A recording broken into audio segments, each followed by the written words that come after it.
మధురమైన రుచిని కలిగి ఉండే ఈ పండ్లను పిల్లలు పెద్దలు అనే తేడా లేకుండా చాలామంది ఇష్టంగా తింటుంటారు. పైగా ఎన్నో పోషకాలు ఉండడం వల్ల సీతాఫలం ఆరోగ్యానికి ఎంతో మేలు చేస్తుంది.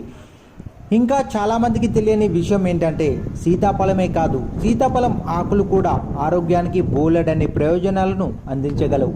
మరి ఆలస్యం చేయకుండా ఆరోగ్యానికి సీతాఫలం ఆకులు ఎలా ఉపయోగపడతాయో ఓ చూపు చూసేయండి. బలహీనమైన రోగ నిరోధక వ్యవస్థను బలంగా మార్చడంలో సీతాఫలం ఆకులు అద్భుతంగా సహాయపడతాయి. అందుకు ఒక గ్లాస్ వాటర్లో 2 లేదా 3 శుభ్రం చేసిన సీతాఫలం ఆకులు వేసి బాగా మరిగించి గోరువెచ్చ అయిన తర్వాత త్రాగినట్లయితే చాలా బాగా ఆరోగ్యానికి పనిచేస్తుంది. ఇలా చేస్తే ఇమ్యూనిటీ సిస్టమ్ స్ట్రాంగ్గా మారుతుంది. ఫలితంగా వివిధ రకాల వైరస్లు, ఇన్ఫెక్షన్లు దరిదాపుల్లోకి రాకుండా పోతాయి.